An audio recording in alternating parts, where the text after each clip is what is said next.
Darius Holloway had always believed that being smart and staying out of trouble would keep him safe, but when Officer Mallory's heavy boots echoed down the hallway that Tuesday morning, those beliefs crumbled like dust, because sometimes the system doesn't care about your honor roll status or your clean record. Sometimes it just needs a target. And today, Darius was about to discover that his arrest wasn't random chance, but a carefully orchestrated move in a game he didn't even know he was playing.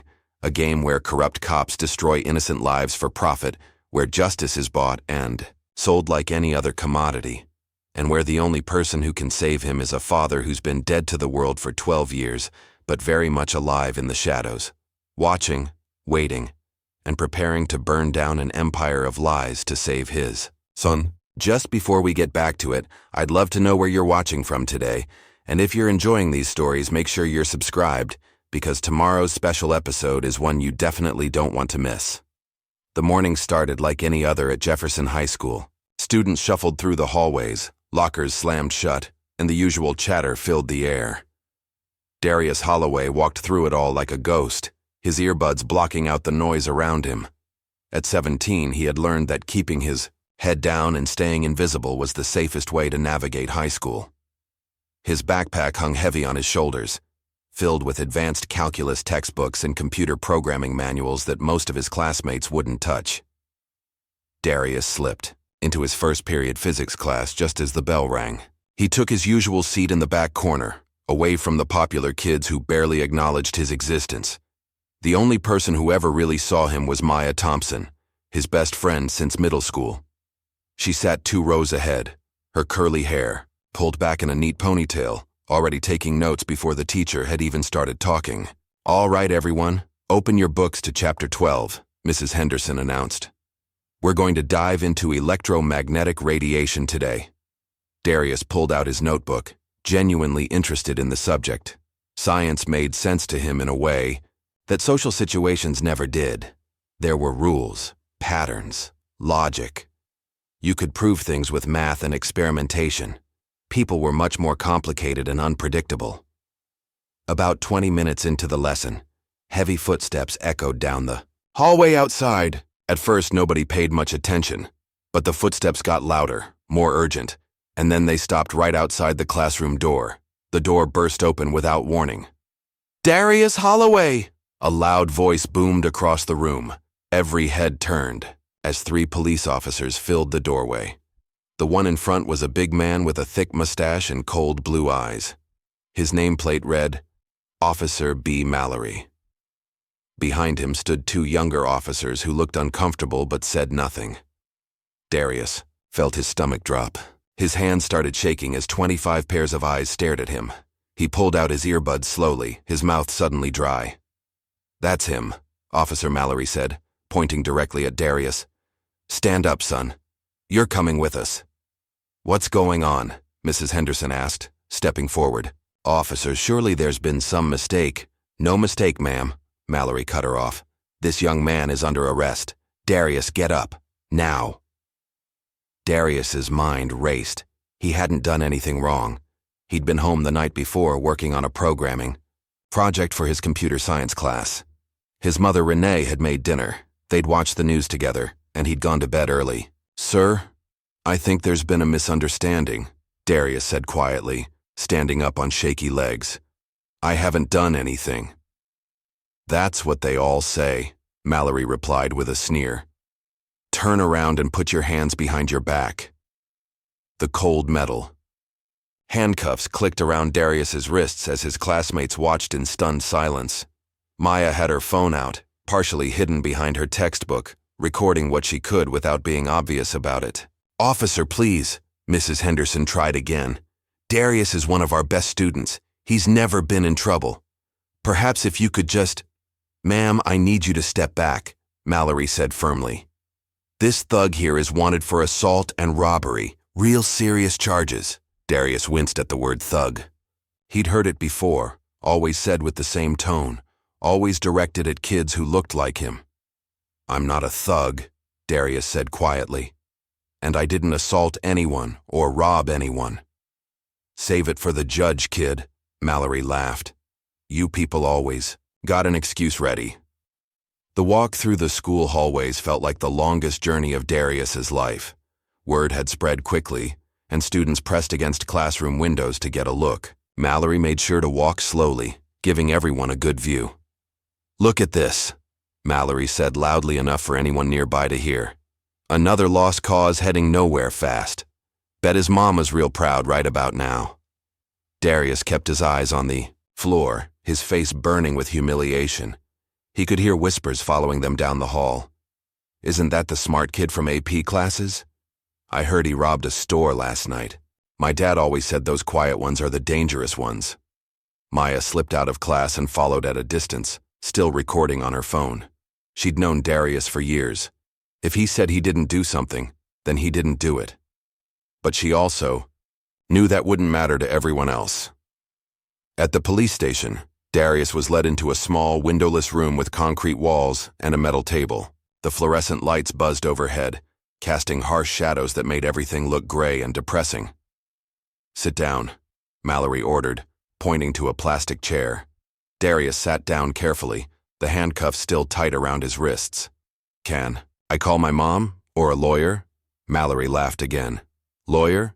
Son, you watch too much TV. We're just going to have a little chat first, clear some things up." "But don't I have the right to—" "You got the right to sit there and answer my questions," Mallory interrupted. "Now let's start from the beginning. Where were you last night around 9:30? "At home," Darius answered honestly. "I was working on a computer program for school. My mom was there. She can tell you." "Uh-huh," Mallory said, not bothering to write anything down. "And I suppose she'll say whatever you tell her to say, right? That's how it works in your neighborhood." "That's not how it works anywhere," Darius replied, a little more forcefully. "My mom doesn't lie." "Watch your tone with me, boy," Mallory warned. "You're in enough trouble already." For the next hour, Mallory asked the same questions over and over, trying to trip Darius up or get him to contradict himself. But Darius's story never changed because it was the truth. He'd been home all evening. "Look, kid," Mallory finally said, leaning back in his chair. "We got you on video, clear as day, robbing Henderson's corner store on 5th Street. Beat up the old man pretty good, too." Darius's eyes widened. "That's impossible. I've never even been to that store. I don't know where 5th Street is." "Video doesn't lie," Mallory said with a satisfied grin. "But I'll tell you what. You confess right now, show some remorse, and maybe the judge will go easy on you. Keep lying to me, and this gets a whole lot worse. I can't confess to something I didn't do," Darius said firmly. As they prepared to book him, Darius reached up to touch the silver pendant that always hung around his neck. It was a simple piece, nothing fancy, but his father had given it to him years ago before disappearing from his life. Darius wore it every day as a reminder of the man who'd once taught him to be strong. But when his fingers reached his neck, the pendant was gone. "Looking for this?" Mallory asked, holding up the necklace. "Looks like gang jewelry to me, probably stolen just like everything else you got." "That's not gang jewelry," Darius protested. "My father gave that to me. Please." "Can I have it back?" "Your father?" Mallory scoffed. "Let me guess. He's not around anymore, right? Probably locked up somewhere or just took off when things got tough. That's what they do." Mallory slipped the pendant into his pocket with a smug smile. "You'll get it back when you get out. If you get out." The booking process was a blur of fingerprints, photographs, and paperwork. Darius was officially charged with assault and armed robbery. When he asked about bail, he was told it had been denied due to the violent nature of the crime. News of the arrest spread quickly through the community. By evening, it was the lead story on the local news. Officer Mallory stood in front of the police station, his chest puffed out with pride as he addressed the cameras. "This was excellent police work by our department," Mallory said confidently. "We identified the suspect quickly and got a dangerous individual off the streets before he could hurt anyone else." The reporter, a blonde woman with too much makeup, nodded enthusiastically. "Officer Mallory, can you tell us about the victim?" "Elderly. Store owner, been serving this community for 30 years, Mallory replied. "Attacked in his own store by this young thug who thought he could get away with it. But justice doesn't sleep in this city." The news ran with the headline, "Teen Terror Nabbed by Hero Cop."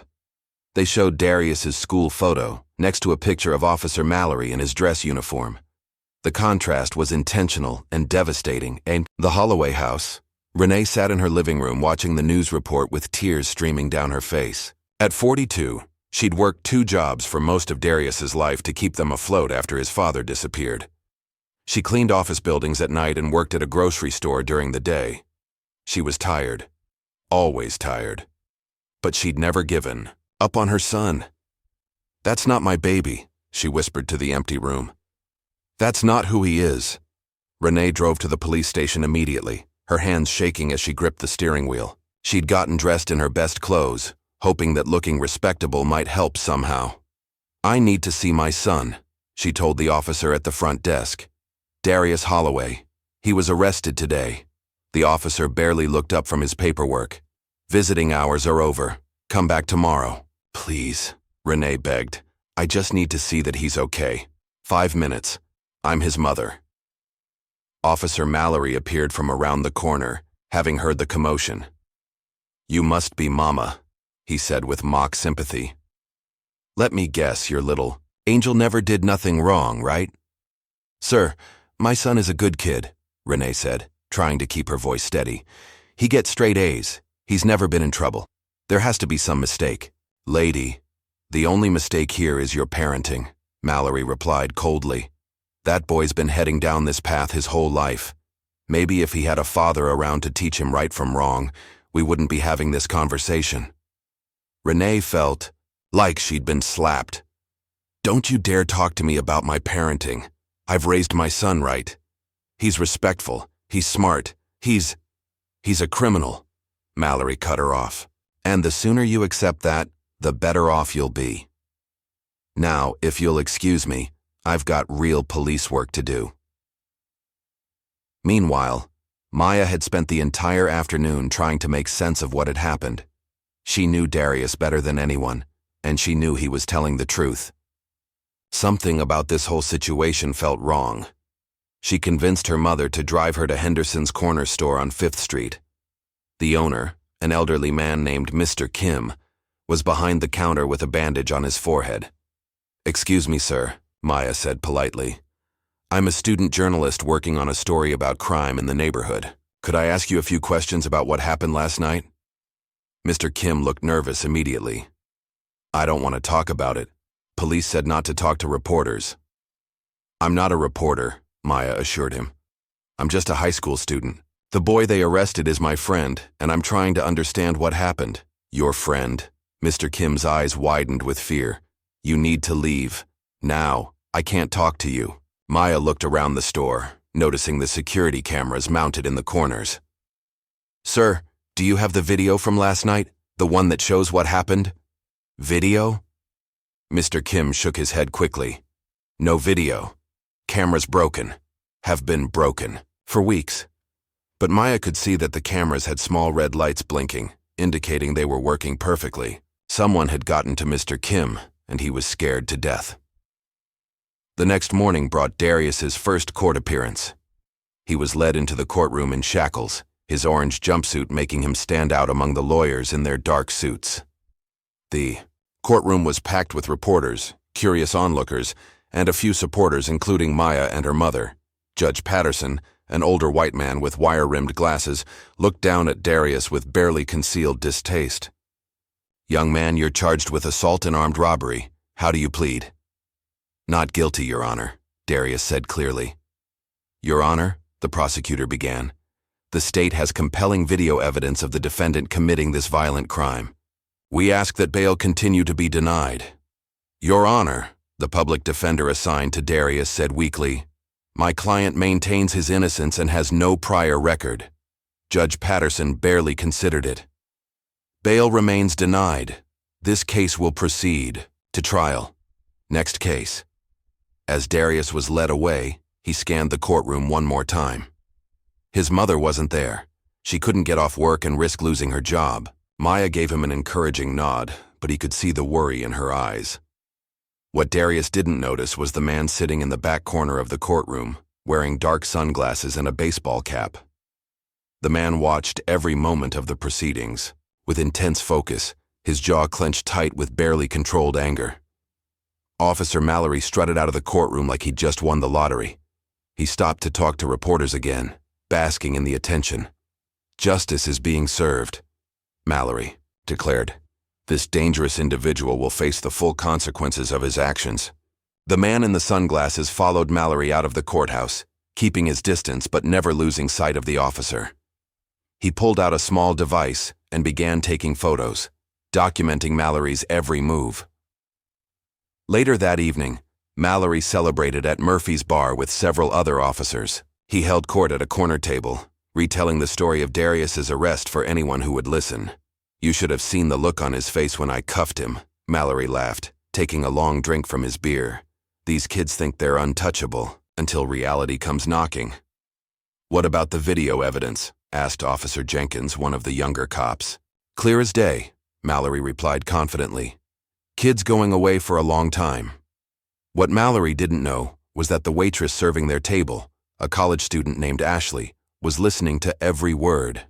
She'd grown up in the same neighborhood as Darius and knew his reputation as a quiet, studious kid. Something about Mallory's boastful attitude didn't sit right with her. When her shift ended, Ashley called Maya, whom she knew from community events. "Maya, this is Ashley from Murphy's bar. I think you need to hear what that cop said about your friend tonight."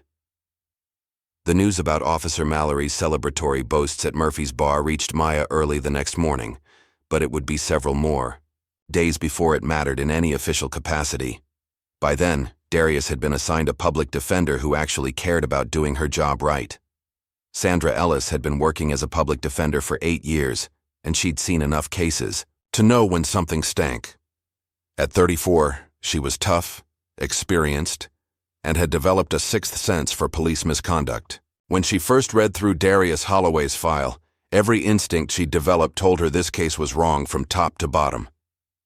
Sandra's first visit to see Darius at the county jail took place on a gray Thursday morning. The visiting room was depressing.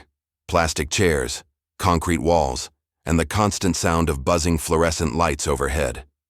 When Darius walked in wearing his orange jumpsuit, Sandra was struck by how young he looked. "Hello, Darius," she said as he sat down. Across from her, "I'm Sandra Ellis, your attorney.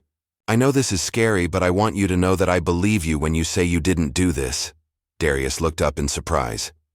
"You do?" "I've been doing this job for a long time," Sandra replied. "I can usually tell the difference between guilty kids trying to get out of trouble and innocent kids who got caught up in something they had nothing to do with.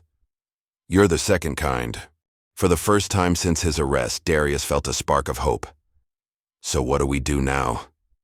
"First, I need you to tell me everything that happened, from the beginning.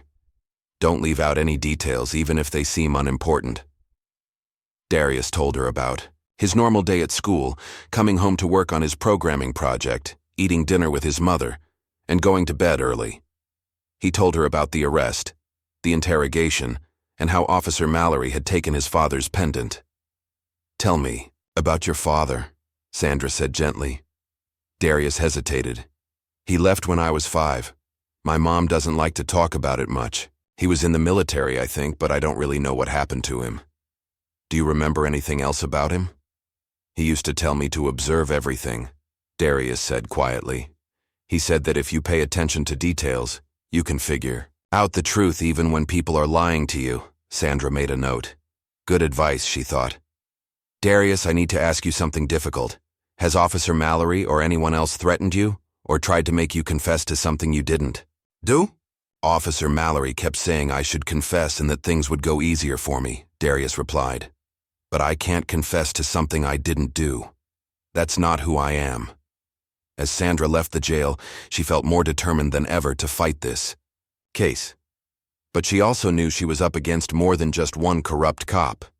The system had a way of protecting its own, and challenging it would require more evidence than she currently had. Her first stop was the police station, where she requested copies of all reports and evidence related to Darius's case. The desk sergeant, a heavy-set man with graying hair, looked at her request with obvious annoyance. "This is going to take a while," he said.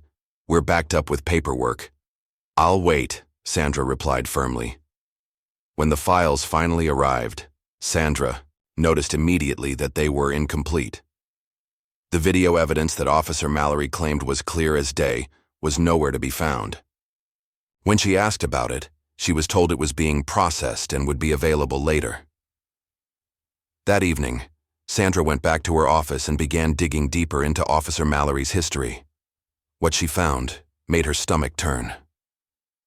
Over the past 5 years, Mallory had been involved in at least 12 arrests of minority teenagers.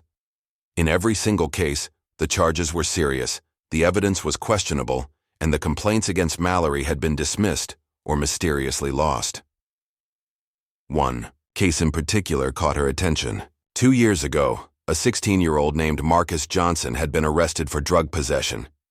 Marcus claimed the drugs had been planted, and his family had filed a complaint against Mallory. The complaint had been sealed after Marcus pled guilty to a lesser charge. But Sandra noticed something interesting.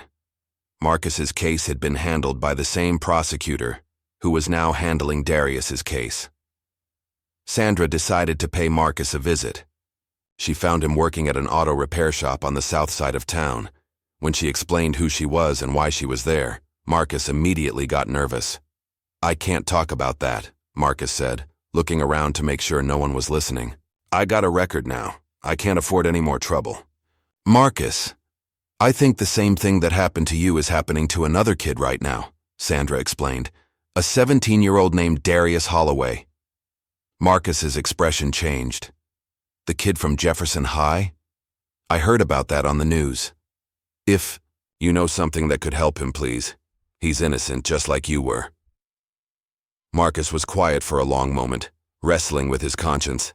Finally, he spoke quietly. "Officer Mallory stopped me for walking while black, basically. Said I looked suspicious. He searched me, didn't find nothing, then went back to his car. When he came back, suddenly I had a baggie of cocaine in my pocket that wasn't there before." "Did you tell anyone?" "I tried. But who's gonna believe a black kid from the projects over a white cop with commendations? My lawyer said I should take a plea deal, so I did. Figured it was better than risking years in prison." Sandra thanked Marcus and gave him her card. "If you change your mind and decide you want to help, call me." Meanwhile, Maya was conducting her own investigation. She'd been thinking about Mr. Kim's obvious fear at the corner store, and she had an idea. If the security cameras were really working, maybe the footage still existed somewhere. Maya's mother worked as a freelance journalist, which meant she had contacts throughout the city. Maya convinced her to make some calls and see if anyone knew anything about the corner store robbery. "Baby, you need to be careful," her mother warned. "If this police officer is as corrupt as you think he is, he's not going to take kindly to a teenager trying to expose him." "Mom, Darius is my best friend," Maya replied. "If someone was trying to frame you for something you didn't do, wouldn't you want your friends to help?" Maya's mother sighed, knowing her daughter had inherited her stubborn streak. "Okay, but we do this the right way. No breaking into places, no dangerous stunts. We investigate like real journalists." Their first break came from an unexpected source. Maya's mother had a contact at the city's IT department who mentioned that all security camera footage from businesses in that area was automatically backed up to a central server for insurance purposes. The footage would be there unless someone had specifically ordered it deleted. But here's the weird thing, the IT contact said. Someone did put in a deletion request for that specific store on that specific night. That almost never happens unless there's an ongoing investigation. Maya and her mother exchanged glances. Someone had definitely tried to cover up what really happened at Henderson's corner store. Back at the jail, Darius was struggling to maintain hope. The other inmates mostly left him alone, but the guards treated him like he was already convicted. He spent his days reading books from the prison library and thinking about what his father might do in this situation. "Observe everything," his father had always said. So Darius started paying attention to the guards, the other inmates, and the patterns of daily life in jail. He noticed that certain inmates got special treatment, better food, and more privileges. He noticed that some guards seemed to know things about cases before they were made public. Most importantly, He noticed that everyone seemed to know Officer Mallory's name, and none of them had anything good to say about him. "That man's been putting innocent kids in here for years," said an older inmate named William who worked in the prison library. "You ain't the first, and you probably won't be the last unless somebody stops him." Meanwhile, Sandra was having her own struggles with the system. When she tried to interview Mr. Kim about the robbery, she was told by his lawyer that he wouldn't be speaking to anyone without police approval. When she requested the security footage, she was told it had been corrupted and was unavailable. Most frustrating of all, when she tried to file a motion challenging the evidence, she found that Captain Peters had sent a memo to the prosecutor's office praising Officer Mallory's exemplary work on the case and recommending that the department's full resources be used to ensure a conviction.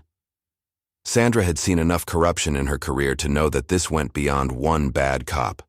Someone higher up the chain was protecting Officer Mallory, and they were willing to destroy an innocent teenager's life to do it.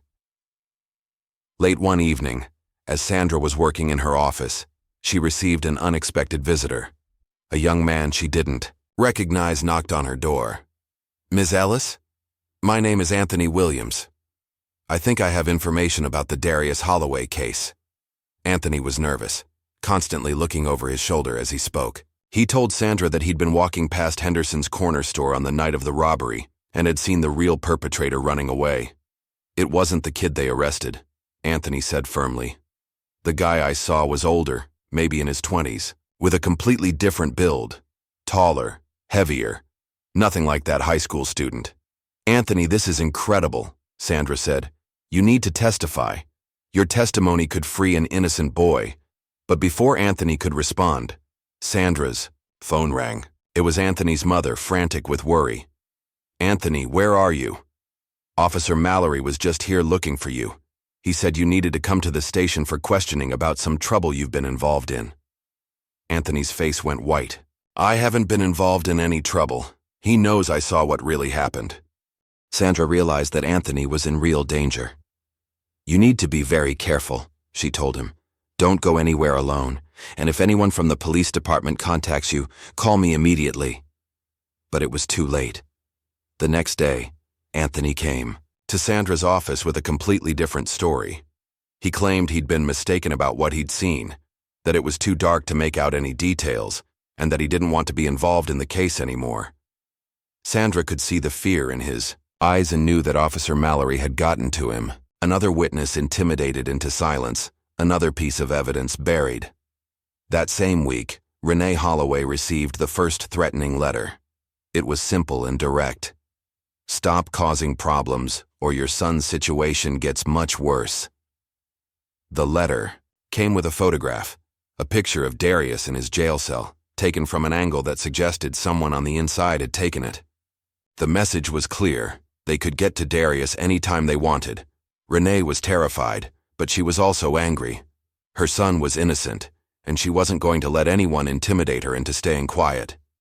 She took the letter to Sandra, who immediately filed a police report.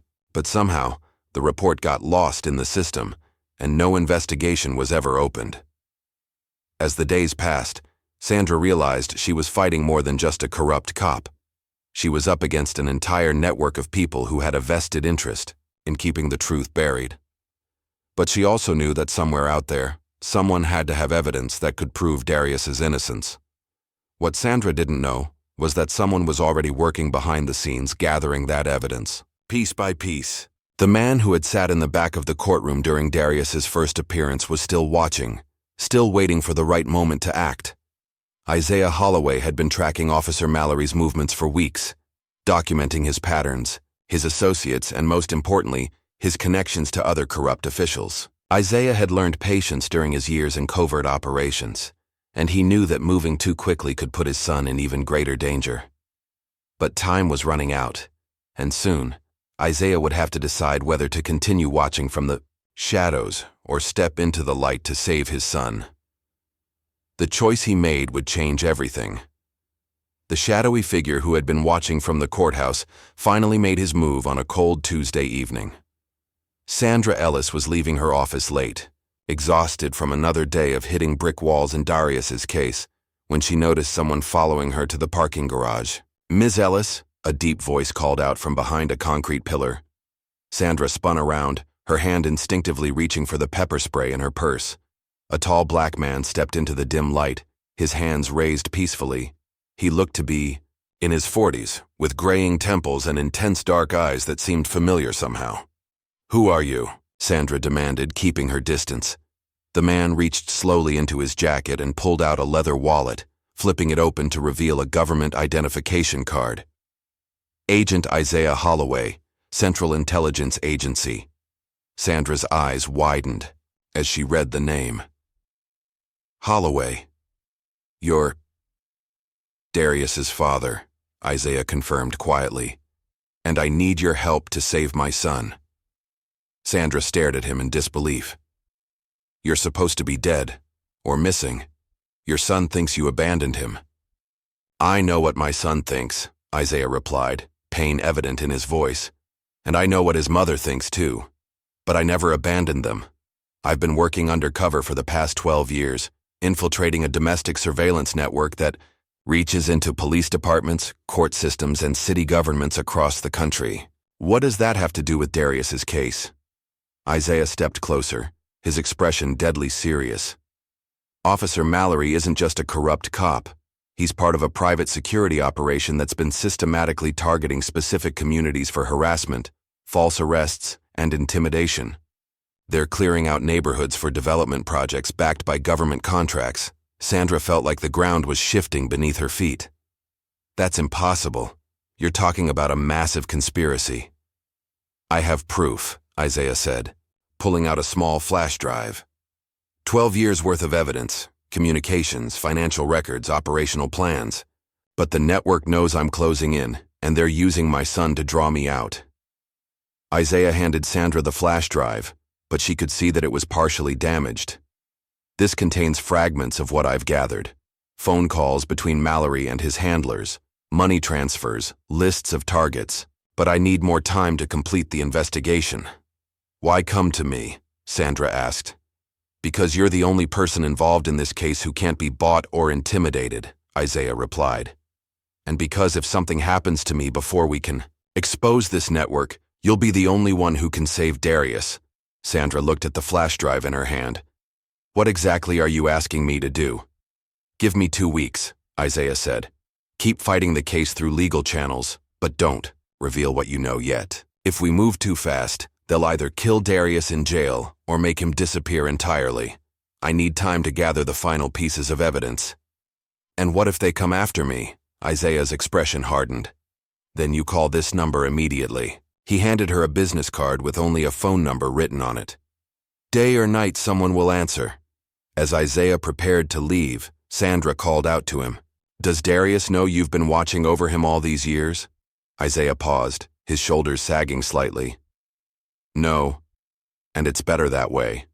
The less he knows about what I really do, the safer he is." Meanwhile, Maya had convinced her friend, Derek, a tech-savvy student from Jefferson High, to help her with a dangerous plan. Derek worked part-time doing computer maintenance for local businesses, which gave him access to building security systems. "This is crazy, Maya," Derek whispered, as they approached the police station's rear entrance at 2 in the morning. "If we get caught, we're both going to jail." "Darius is innocent," Maya replied firmly, "and that pendant Officer Mallory took might have evidence that proves it." Derek had managed to loop the security cameras for exactly 10 minutes, long, enough for them to get in and out if everything went perfectly. They slipped through a maintenance door that Derek had left unlocked during his afternoon shift. The evidence storage room was in the basement, rows of metal shelves filled with boxes and bags of confiscated items. Maya used her phone's flashlight to search for anything labeled with Darius's name or case number. "Here," she whispered, finding a small plastic bag containing the silver pendant. But when Maya examined the pendant more closely, she noticed something strange. There was a tiny seam along one edge that wasn't visible unless you knew what to look for. She pressed on it gently, and a microscopic panel slid open, revealing a miniature data storage device. "Derek, look at this," Maya breathed. Derek examined the device with a small magnifying glass. "That's military-grade tech. This isn't some regular piece of jewelry." They carefully extracted the device and replaced the pendant exactly as they'd found it. Within minutes, they were back outside, their hearts pounding as they made their way to Derek's car. At Derek's house, they connected the device to his computer. What they found made Maya's blood run cold. The device contained encrypted files with code names, operational schedules, and most importantly, audio recordings of conversations between Officer Mallory and unknown individuals. In one recording, Mallory's voice was clearly audible. The Holloway kid is the perfect target. Clean record, no gang affiliations, but fits the profile we need for the operation. His arrest will generate the right kind of media coverage. And if the father surfaces? Asked another voice. Then we eliminate two problems at once. Mallory replied coldly. Maya realized that Darius's arrest wasn't random. Someone had deliberately targeted him, but she couldn't understand why. She decided to take the evidence to Sandra Ellis immediately. Back at the jail, Darius was experiencing his own revelation. He'd been thinking about his father's advice to observe everything, and he'd started noticing patterns in the way certain inmates were treated. There was a prisoner named Marcus Thompson who seemed to have unusual privileges. He received extra food, got longer recreation time, and the guards treated him with respect. When Darius finally worked up the courage to talk to Marcus, he learned something disturbing. "They got me working as an informant," Marcus admitted quietly. "I report on what other inmates say about their cases, their lawyers, anything that might be useful." "Why are you telling me this?" Darius asked. Marcus looked around nervously before answering. "Because I heard them talking about you. They want me to get close to you, find out if your family has any connections to law enforcement or government agencies." "My family?" Darius was confused. "My mom works at a grocery store. We don't know anyone in the government." "What about your father?" Darius felt a familiar ache in his chest. "I don't have a father. He left when I was little." Marcus studied Darius's face carefully. "Kid, someone thinks your family is more important than you realize, and that means you're in more danger than you know." That night, Darius lay in his narrow jail cell thinking about everything Marcus had told him. Why would anyone think his family had government connections? His mother had always been vague about his father's work, saying only that he'd been in the military and had to leave for reasons she couldn't explain. For the first time in years, Darius tried to remember more details about his father. He recalled a man who moved silently through their apartment, who always seemed to be listening for sounds that others couldn't hear. He remembered his father teaching him how to notice when someone was watching him, how to memorize faces and license plates, how to stay calm under pressure. At the time, Darius had thought these were just games they played together. Now he wondered if his father had been preparing him for something. The next morning brought devastating news that would change everything. Sandra received a call from the medical examiner's office. Anthony Williams, the witness who had seen the real perpetrator at the corner store, had been found dead in his apartment. "Apparent suicide," the medical examiner reported. Left a note saying he couldn't live with lying about what he'd seen. But when Sandra saw the note, she knew immediately that Anthony hadn't written it. The handwriting was wrong, and the language didn't match the way Anthony spoke. Someone had murdered him and made it look like suicide. Sandra called the number Isaiah had given her, and within an hour she received a text message with an address. She found herself in an abandoned warehouse on the outskirts of the city, where Isaiah was waiting with a laptop and several boxes of documents. "They killed Anthony," Sandra said without preamble. "I know," Isaiah replied grimly, "which means they're getting desperate. We're running out of time." Isaiah opened his laptop and showed Sandra a complex organizational chart. This network calls itself the Domestic Security Initiative. They operate under the cover of private security contractors, but they're funded through a combination of government black budget money and private real estate development funds. "How does it work?" Sandra asked. "They identify neighborhoods that are targeted for gentrification or development," Isaiah explained.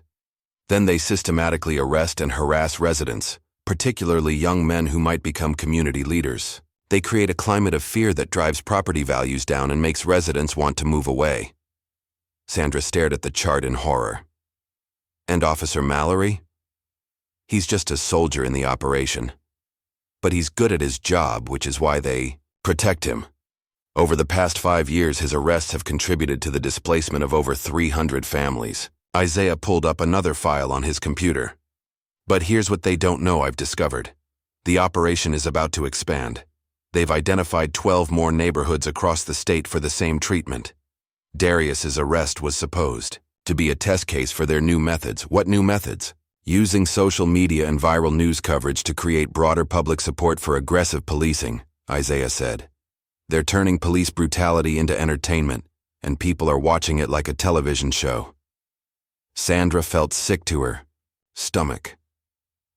How do we stop this? We expose the entire network at once, Isaiah replied. But to do that, I need to get close enough to their leadership to record them admitting what they're doing. And that means taking a huge risk. What kind of risk? Isaiah closed his laptop and looked directly at Sandra. I'm going to let them capture me. It's the only way to get inside their operation and gather the evidence we need to bring them all. Downick, that's suicide, Sandra protested. If they know who you are, they'll try to kill me, Isaiah finished. But I've been preparing for this moment for 12 years. I have contingency plans, backup evidence, and people who will act if something happens to me. What about Darius? What happens to him while you're playing spy games? Isaiah's expression softened. That's where you come in. I need you to keep fighting his case. Keep the media attention focused on the injustice of his arrest. As long as people are watching, they can't make him disappear.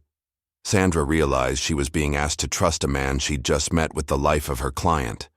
But she also knew that everything Isaiah had told her made sense of the strange roadblocks she'd encountered in Darius's case. If I do this, Sandra said, I need something in return. Name it. I want a way to contact your backup people directly. If something happens to you, I need to know that someone else can step in to help Darius. Isaiah nodded and handed her another card. Call this number if you don't hear from me within 72 hours. Tell them the Raven has fallen, and they'll know what to do.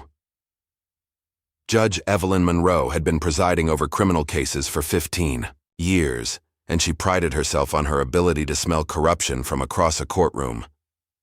When she reviewed the file for People v. Holloway, something about the case made her deeply uncomfortable. The evidence was thin. The witness statements were inconsistent, and Officer Mallory's arrest report contained several details that didn't add up. Most troubling of all, she'd received 3 separate phone calls from city officials encouraging her to expedite the case and ensure a conviction.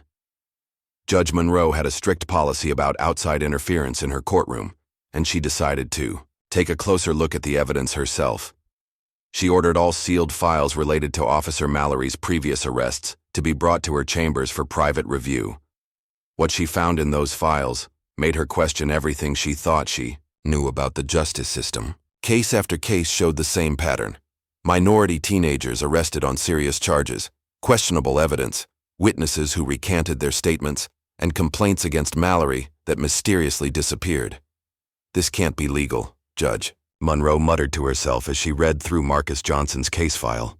The boy had been arrested for drug possession, but the evidence chain was completely broken, and 3 different witnesses had changed their stories within days of giving their initial statements. Judge Monroe's investigation didn't go unnoticed. Within 24 hours of her request for the sealed files, she received a visit from District Attorney Robert Fleming and Captain Peters.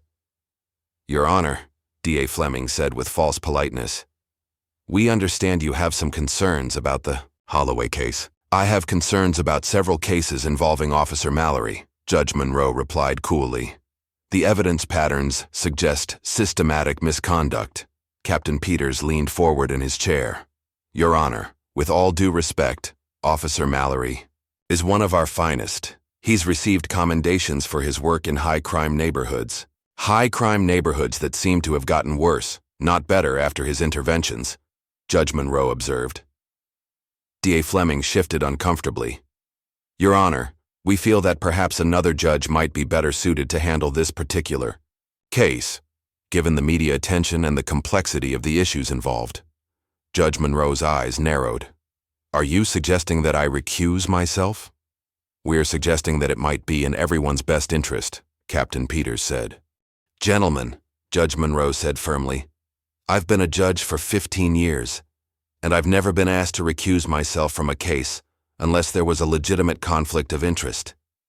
Since I've never met the defendant, his family, or Officer Mallory before this case, I see no such conflict. After they left, Judge Monroe knew she was walking into dangerous territory, but she also knew that an innocent boy's life hung in the balance, and she wouldn't be intimidated into abandoning her duty. Meanwhile, Detective Lionel Quinn was having his own crisis of conscience. As a 20-year veteran of the police force, Quinn had always prided himself on being one of the good cops, but watching Officer Mallory's behavior over the past few years had made him increasingly uncomfortable.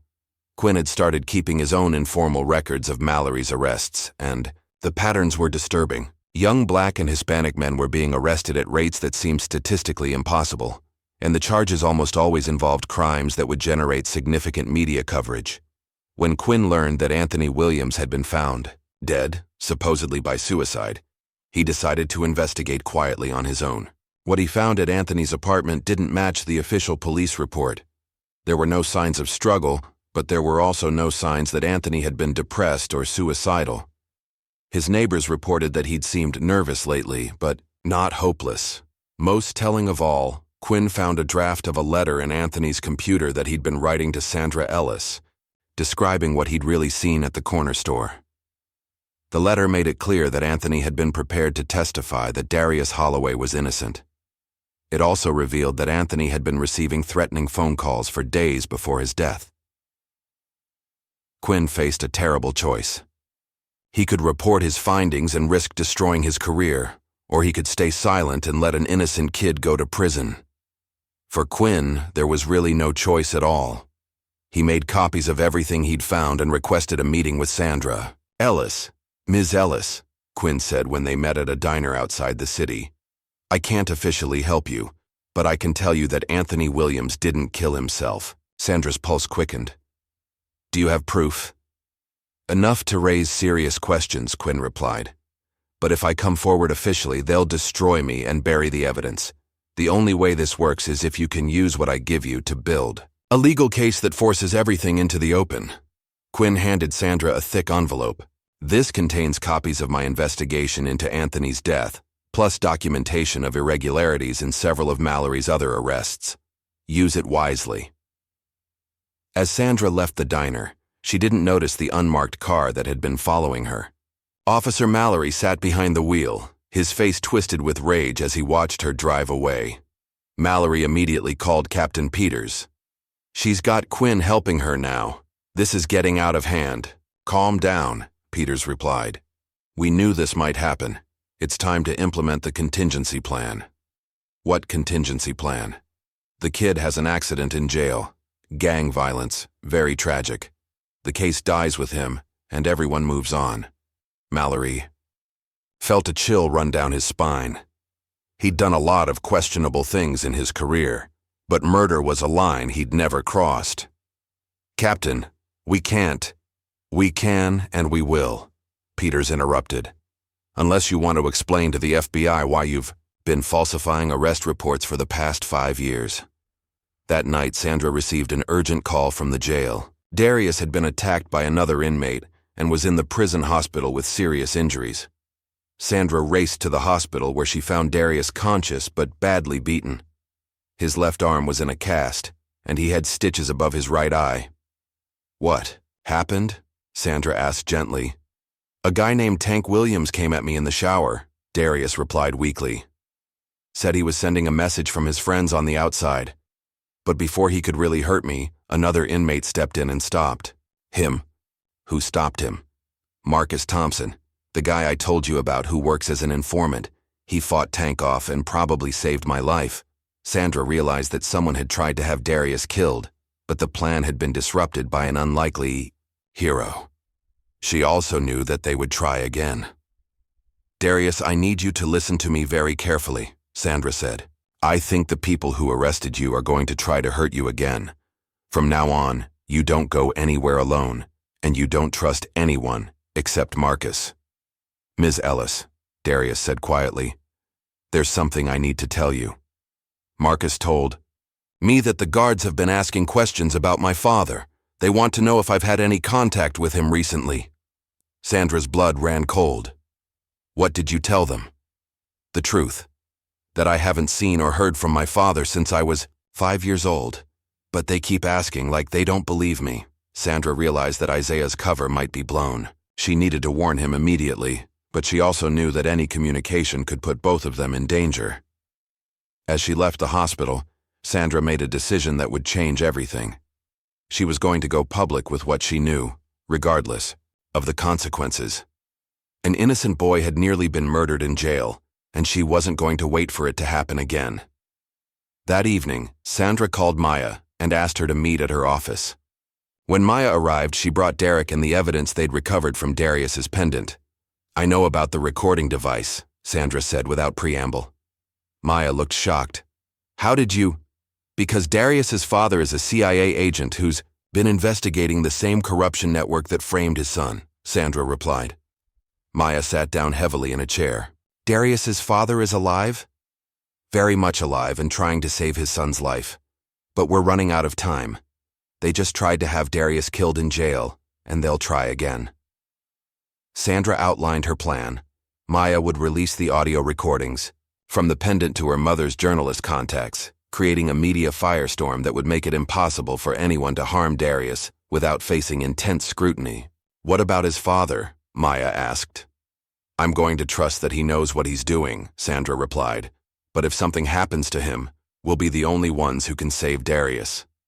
As they finalized their plan, none of them knew that Isaiah was already putting his own desperate gambit into motion. He'd arranged to meet with the leadership of the Domestic Security Initiative, claiming he wanted to negotiate his son's freedom in exchange for his silence about their operations.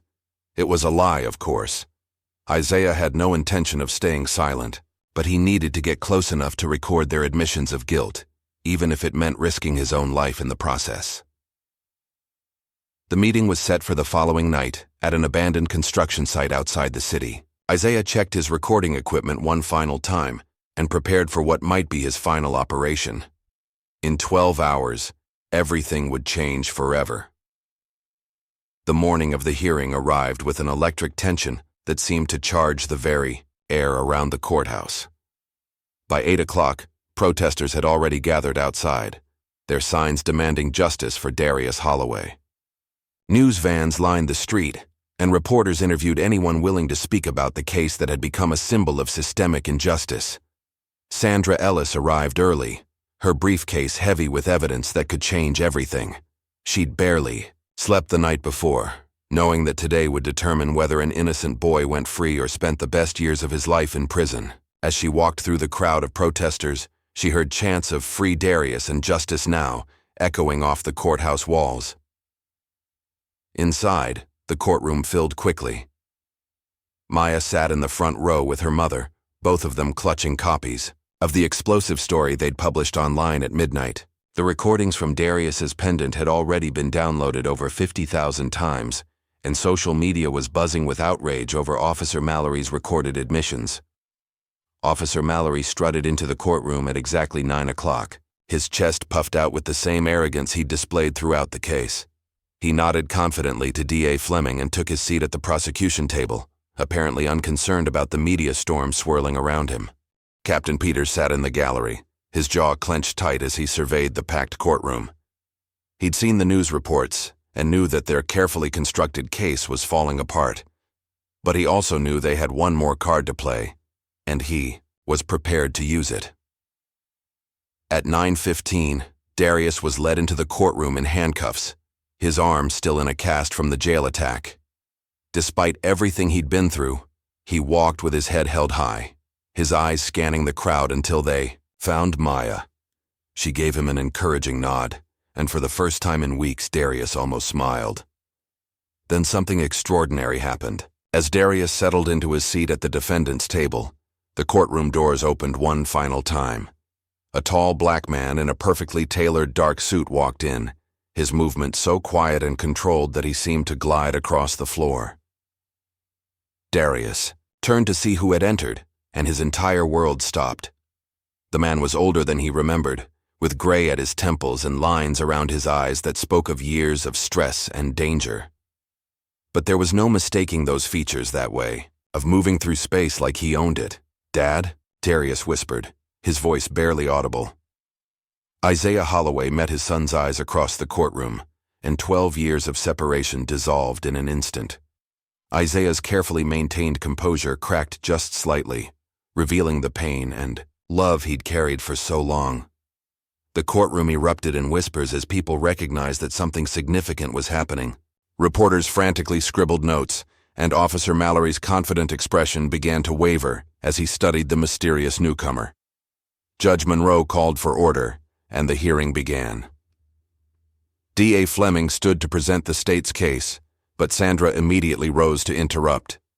"Your Honor," Sandra said firmly, "before the prosecution proceeds, the defense moves to dismiss all charges based on newly discovered evidence of prosecutorial misconduct and police corruption." The courtroom buzzed with excitement as Sandra approached the bench with a thick folder of documents. "Your Honor, we have evidence that Officer Mallory systematically falsified arrest reports, intimidated witnesses, and planted evidence in multiple cases, including this one." D. Fleming shot to his feet. "Your Honor, this is a desperate attempt to distract from the clear evidence of the defendant's guilt." "I'll hear the motion," Judge Monroe said calmly. "Ms. Ellis, present your evidence." Sandra returned to her table and nodded to Isaiah, who stood slowly and walked to the witness stand. The courtroom fell completely silent as he raised his right hand to be sworn in. "State your name for the record," the court clerk said. "Agent Isaiah Holloway, Central Intelligence Agency," he replied in a clear, strong voice. The courtroom exploded. Reporters shouted questions, protesters cheered, and Judge Monroe had to bang her gavel repeatedly to restore order. Officer Mallory's face had gone completely white, and he was whispering urgently to Captain Peters. "Agent Holloway," Sandra began when the chaos finally subsided. "What is your relationship to the defendant?"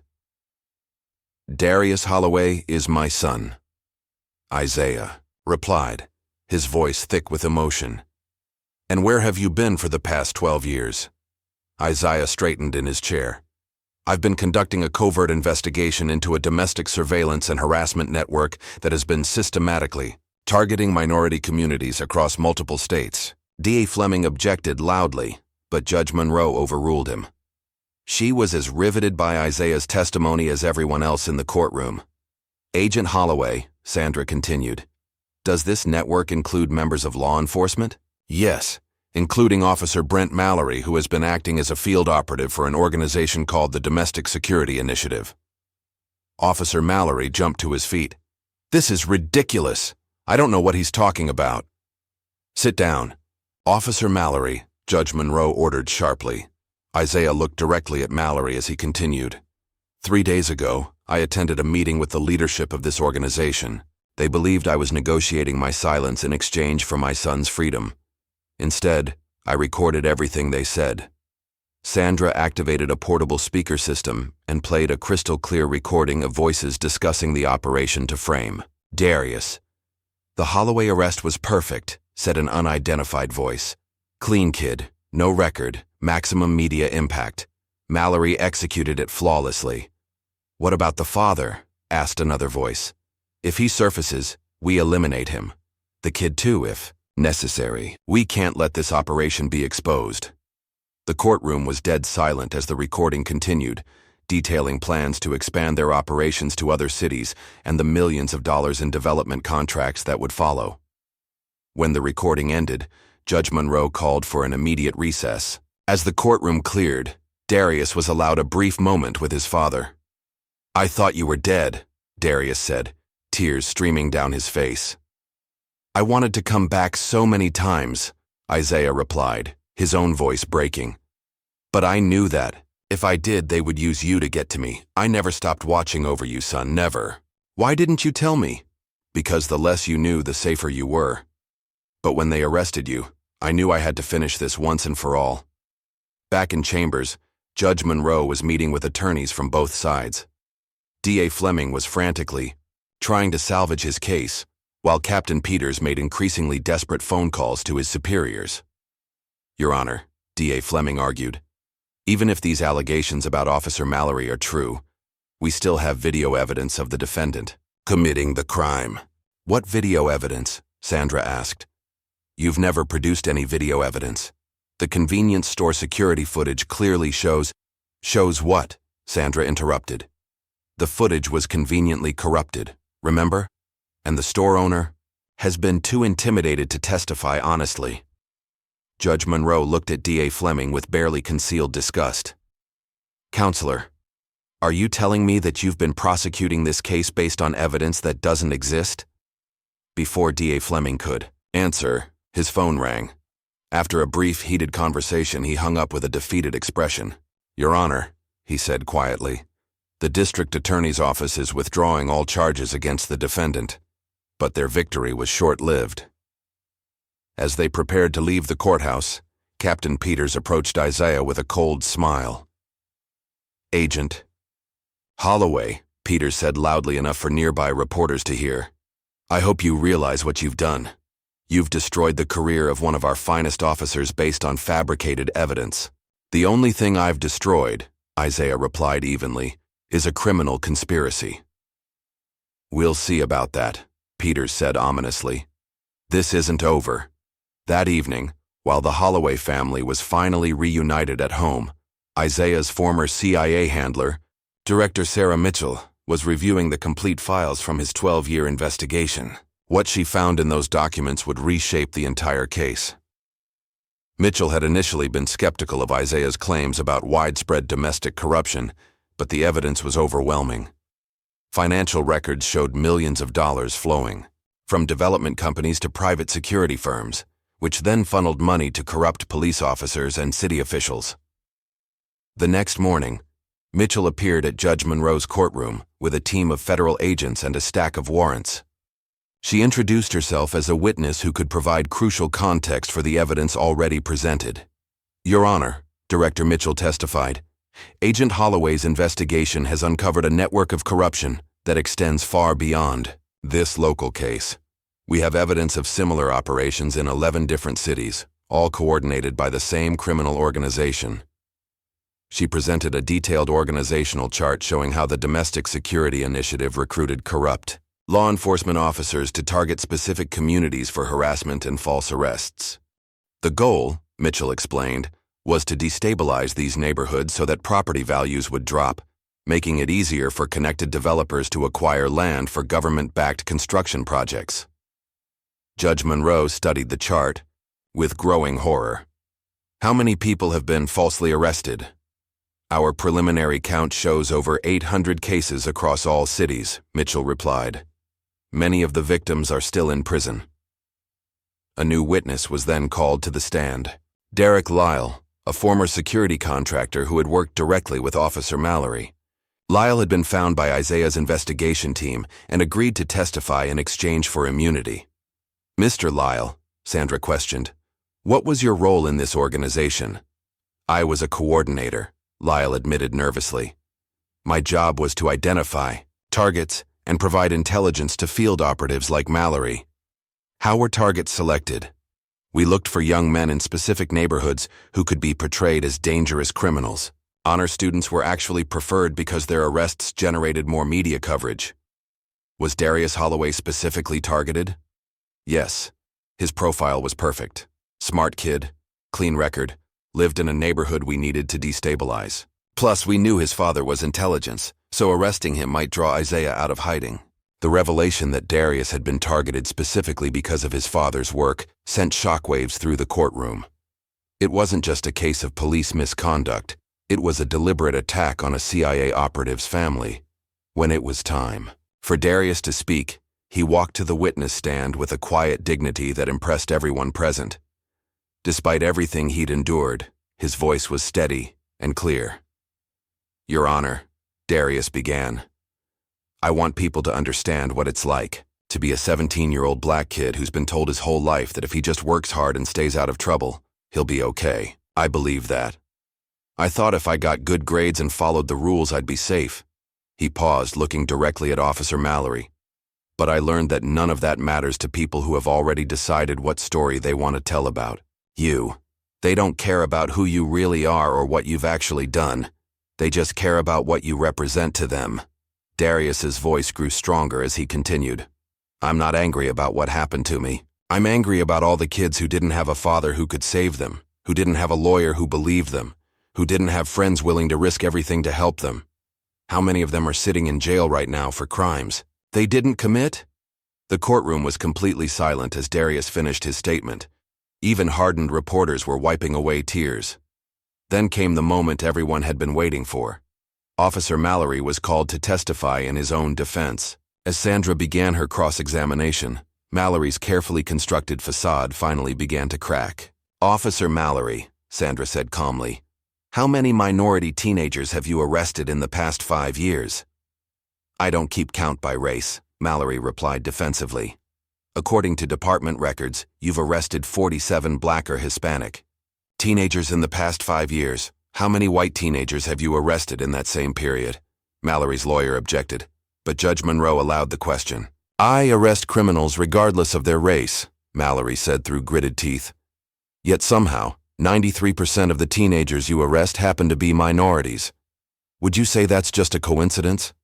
Crime happens where crime happens, Mallory replied, his voice rising.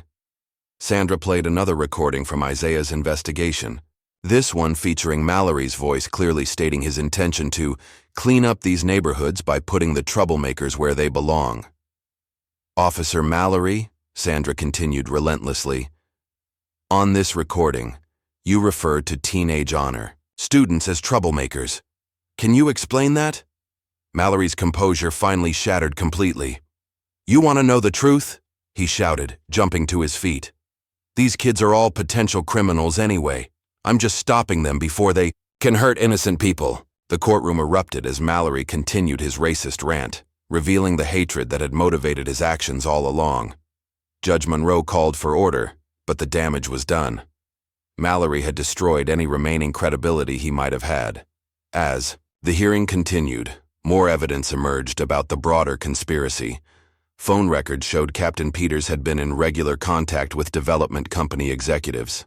Financial records revealed that several city council members had received payments from the same companies that funded the Domestic Security Initiative. The corruption ran so deep that Judge Monroe realized the entire case needed to be turned over to federal authorities. She declared a mistrial and ordered all charges against Darius dismissed immediately. But the victory came with a price. That evening, as the Holloway family celebrated at home, Isaiah received a call from Director Mitchell. Isaiah, you need to get your family somewhere safe, she said urgently. We've intercepted communication suggesting they're planning to eliminate all witnesses. What kind of communications? The kind that means this network is more desperate and dangerous than we thought. They're not going to let this investigation destroy them without a fight. Isaiah looked at his son and wife, finally reunited after 12 years apart, and realized that their fight for justice was far from over. The conspiracy they'd exposed was wounded but not dead, and wounded animals were often the most dangerous of all. Outside their house, unmarked cars had begun to circle the neighborhood. The shadows were moving again, and Isaiah knew that the final confrontation was still to come. As news of the day's revelation spread across the country, other victims of the Domestic Security Initiative began to come forward. Families who had lost sons to false arrests, communities that had been systematically targeted, and honest police officers who had been silenced for trying to speak out. The case of Darius Holloway had become something much larger than anyone had anticipated. It was no longer just about one corrupt cop or one innocent teenager. It was about the soul of the justice system itself, and whether truth could triumph over power when everything was on the line. The Holloway family's homecoming was unlike anything Darius had ever imagined. After weeks of sterile jail cells and courthouse proceedings, walking through the front door of his childhood home felt surreal. The living room looked exactly the same. The worn brown couch where he used to do homework, the family photos on the mantel, his mother's collection of books stacked neatly on the coffee table. Renee couldn't stop touching her son, as if she needed to prove to herself that he was really there. She kept reaching over to smooth his hair or squeeze his hand, her eyes bright with tears she refused to let fall. I knew you'd come home, she whispered, pulling both Darius and Isaiah into a fierce embrace. I never stopped believing. Isaiah stood awkwardly at first, 12 years of separation creating an invisible barrier between him and his family. But when Renee reached for him, he melted into the embrace, and for a moment, they were just a family again. Maya arrived an hour later with a camera crew from her mother's news station. The footage of the reunion, Darius laughing with his best friend while his parents watched with grateful smiles, went viral within hours. The image became a symbol of hope, proof that sometimes the system could be forced to work correctly. How does it feel to be free? Maya asked Darius as they sat on his front porch, the camera rolling. It feels like waking up from a nightmare, Darius replied thoughtfully. But I keep thinking about all the kids who are still trapped in that nightmare, kids who don't have what I had. What did you have that they don't? A father who could save me, Darius said simply. A lawyer who believed me. A best friend who refused to give up. Most kids don't get that lucky. Meanwhile, Officer Brent Mallory was experiencing his own reckoning. 3 days after his courtroom breakdown, he found himself in federal custody, facing charges that would put him away for the rest of his life. The arrogant swagger that had defined his career was gone, replaced by the hollow stare of a man who had lost everything. His sentencing hearing was held in the same courthouse where he had once strutted around like a king. This time, he entered, in shackles, his orange jumpsuit a stark reminder of how far he had fallen. Judge Monroe, who had requested to preside over the sentencing, looked down at Mallory with cold satisfaction. "Mr. Mallory," she began, "in my 15 years on the bench I have never seen a more systematic abuse of power or a more callous disregard for human dignity. You took an oath to serve and protect, and instead you chose to terrorize and destroy." The courtroom was packed with victims of Mallory's corruption, teenagers who had been falsely arrested, families who had been torn apart, community members whose lives had been disrupted by his actions. "Your actions," Judge Monroe continued, "represent everything that is wrong with policing in America. You saw young Black and Hispanic men not as fellow human beings, but as targets to be eliminated. You used your badge as a weapon of oppression." Mallory's lawyer had advised him to show remorse, to apologize to his victims and their families. But even facing 30 years in prison, Mallory's hatred ran too deep. "I was doing my job," he said defiantly when given the chance to speak. "I was protecting this community from criminals and thugs." Judge Monroe's expression hardened. "Mr. Mallory, you have shown no remorse, no understanding of the pain you have caused, and no recognition of your crimes. Therefore, I sentence you to 35 years in federal prison without the possibility of parole." As Mallory was led away, many in the courtroom applauded. But Darius, who had attended the sentencing, felt no satisfaction. Putting one corrupt cop in prison wouldn't fix the system that had created him. The ripple effects of the scandal spread far beyond Officer Mallory. Within weeks, investigations were launched in 11 different cities where the Domestic Security Initiative had operated. Federal agents raided police stations, seized financial records, and arrested dozens of officials who had participated in the conspiracy. Captain Peters was among the first to be arrested. Unlike Mallory, Peters tried to cooperate with investigators, hoping to reduce his sentence by providing information about the network's operations. But the damage to his career and reputation was irreversible. District Attorney Robert Fleming resigned in disgrace after it was revealed that his office had suppressed evidence in multiple cases connected to the conspiracy. In his resignation letter, he offered a hollow apology to the victims, claiming he had been misled by corrupt officers. "I deeply regret any role I may have played in these injustices," Fleming wrote, but his words rang empty to the families, whose lives had been destroyed by his office's willingness to look the other way. Maya's journalism career took off like a rocket. The scholarship offers poured in from universities across the country, but she chose to stay local, accepting a position with a national news organization that would allow her to continue investigating corruption. "I realized something during this whole experience," Maya told her mother. "There are stories like Darius's happening every day, in every city. Someone needs to tell those stories." Her first major investigation focused on the hundreds of cases that were being reviewed as a result of the Domestic Security Initiative scandal. She traveled to different cities, interviewing families who had been torn apart by false arrests, and documenting the human cost of the conspiracy. Sandra Ellis received an offer to head a new civil rights task force, a federal initiative designed to investigate and prosecute police corruption. At first she hesitated, unsure if she wanted to leave her work as a public defender. "I've always been a defense attorney," she told Isaiah during one of their meetings. "I fight for individual clients, not abstract concepts like justice."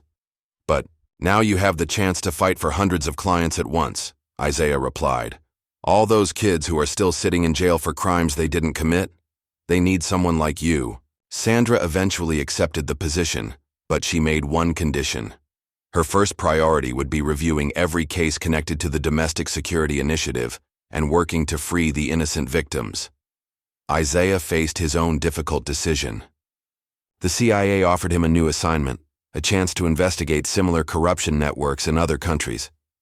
The work was important, and it would use all the skills he had developed over his years undercover, but it would also mean leaving his family again, just when they had been reunited. "Go," Darius told his father when Isaiah explained the situation. "Finish what you started. There are other kids out there who need someone to fight for them, just like you fought for me." "I don't want to lose you again," Isaiah said, his voice thick with emotion. "You won't lose me," Darius replied firmly. "I understand now why you had to leave before, and I understand why you need to go again. Just promise me you'll come back when the job is done." Isaiah pulled his son into a tight embrace. "I promise." Before leaving, Isaiah gave Darius the original pendant back, along with something new. A laptop computer with secure communication software that would allow them to stay in touch safely. "Use this to keep learning," Isaiah said, "and use what you learn to help other people." Darius threw himself into his studies with renewed passion. He was accepted into the prestigious MIT summer program for advanced computer science, but he also enrolled in courses on criminal justice and constitutional law. He had found his calling, using technology to fight injustice. "I want to build systems that make it harder for corrupt cops to hide their crimes," Darius explained to a reporter. "I want to create tools that help defense attorneys find the truth and protect innocent people." A memorial service was held for Anthony Williams and the other victims who had died as a result of the conspiracy. Darius spoke at the service, dedicating it to all the young men whose voices had been silenced. "Anthony died because he was brave enough to tell the truth," Darius said. "He saw an innocent person being framed, and he was willing to risk everything to speak up. That's the kind of courage we need more of in this world." The service was attended by hundreds of people, including many of the police officers who had worked to expose the corruption. Detective Quinn, who had provided crucial evidence that helped bring down the conspiracy, served as one of the pallbearers. 6 months after his release, Darius found a letter waiting for him when he came home from school. It was from his father, written before Isaiah had left for his new assignment.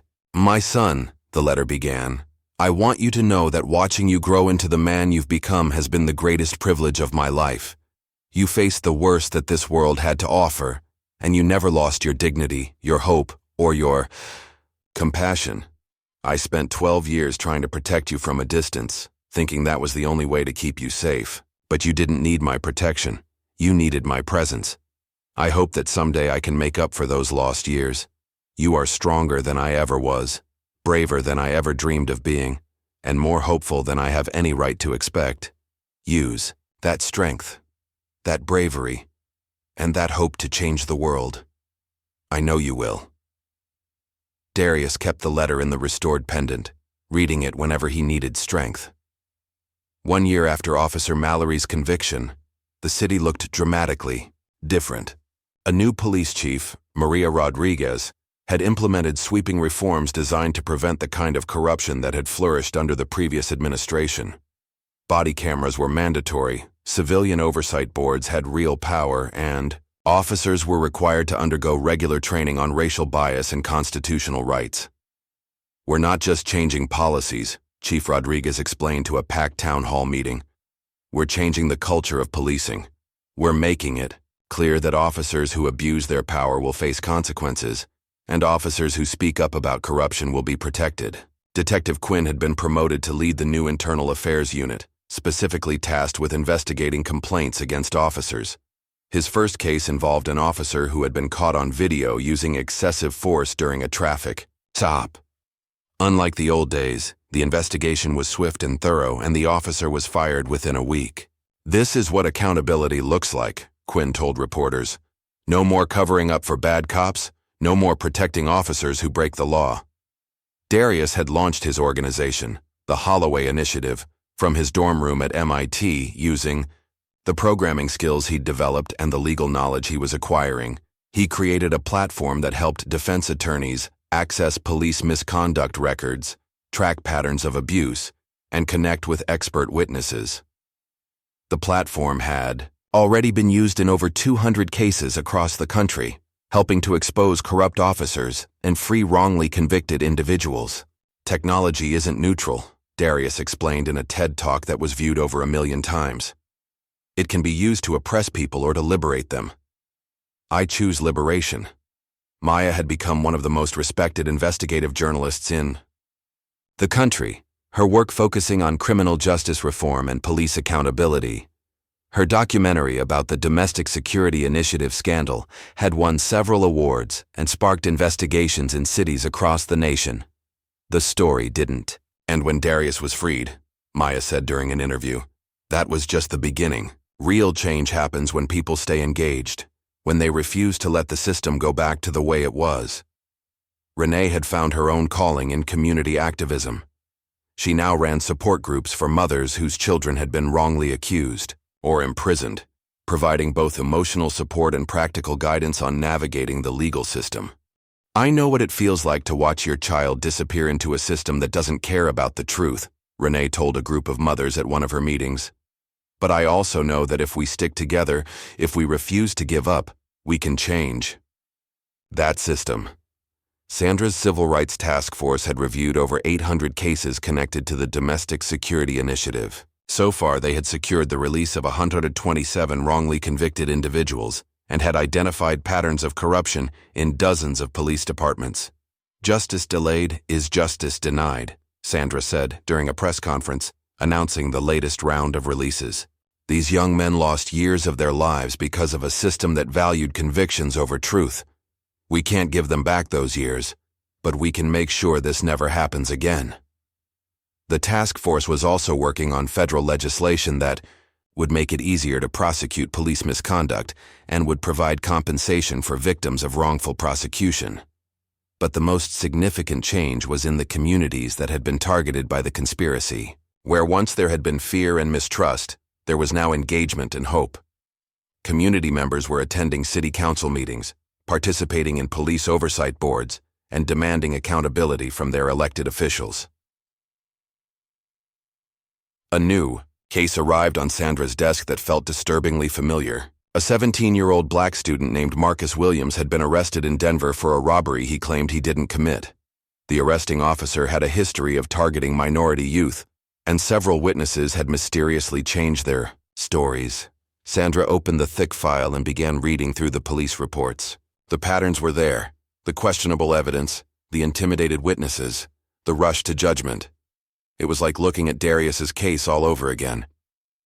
"Here we go again," Sandra muttered to herself as she reached for her phone to call her team. But this time would be different. This time they had the tools, the experience, and the network of allies needed to fight back from the beginning. The system that had failed Darius wouldn't fail Marcus. Darius was in his computer lab at MIT when he received Sandra's call about the new case.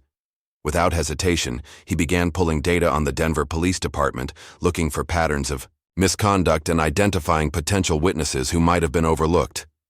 "The algorithms are showing clear bias in this officer's arrest patterns," Darius told Sandra during their video call. "I'm sending you everything I found." 6 months later, Marcus Williams walked free, the charges against him dismissed after evidence of police misconduct was uncovered. Unlike Darius, Marcus didn't have to spend months in jail waiting for justice. The system was learning, slowly but surely, to police itself. On the second anniversary of his arrest, Darius visited the unmarked grave of a young man named Jerome Patterson, who had died in prison while serving time for a crime he didn't commit. One of Mallory's earlier victims, who had never gotten justice. Darius knelt beside the simple gravestone and placed his father's pendant on the ground. "I promise we won't forget you," he said quietly. "And we won't let this happen to anyone else." A few days later, Darius received an unexpected call. Isaiah was finally coming home, his overseas assignment complete.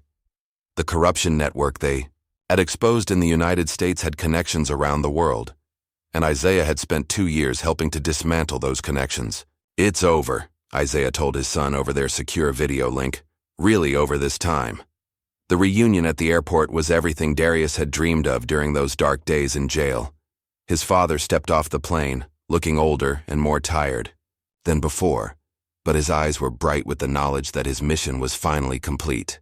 "You did it, Dad," Darius said as they embraced. "You actually did it." "We did it," Isaiah corrected. "All of us together." That evening, the family gathered for dinner in their old kitchen. Renee had made Isaiah's favorite meal, and Maya joined them with her latest article about police reform efforts spreading to other countries. "What's next?" Maya asked as they sat around the table. "College for you," Renee said, looking at Darius with pride. "And whatever comes after that." "Law school, probably," Darius replied. "I want to combine technology and law to keep fighting for justice." "And I'll be there to help," Isaiah said, reaching across the table to squeeze his son's hand. 3 years. Later, Darius stood before a new group of high school students, speaking at their graduation ceremony. He was now a senior at MIT, headed to law school in the fall, and his organization had helped free over 500 wrongly convicted individuals. "They tried to bury us," Darius said, looking out at the young faces in the audience. "They tried to convince the world that we were dangerous, that we didn't deserve justice, that our lives didn't matter." He paused, thinking of all the young people who were sitting in jail cells at that very moment, waiting for someone to believe in their innocence. "But we weren't buried," Darius continued, his voice growing stronger. "We were planted. And now, we're growing into something they never expected. A generation that refuses to accept injustice, that demands better from our institutions, and that will never stop fighting for the truth." The audience erupted in applause, but Darius was already thinking about the work that lay ahead. Justice wasn't a destination, it was a journey, and every step forward made the next step possible. As he left the stage, Darius touched the pendant around his neck, feeling the weight of his father's sacrifice and the responsibility that came with his freedom. He had been given a second chance, and he intended to use it to give that same chance to others. The story of Darius Holloway had become more than just one boy's fight for justice. It had become a symbol of what was possible when people refused to give up, when they stood together against corruption, and when they believed that the truth was stronger than any lie. And in courtrooms and police stations and community centers across the country, that belief was changing everything. How many innocent lives are destroyed while we scroll past the headlines, and how many corrupt systems continue to thrive because we choose silence over action? If this story opened your eyes to the fight for justice that's happening right now, hit that like button and subscribe for more stories that matter.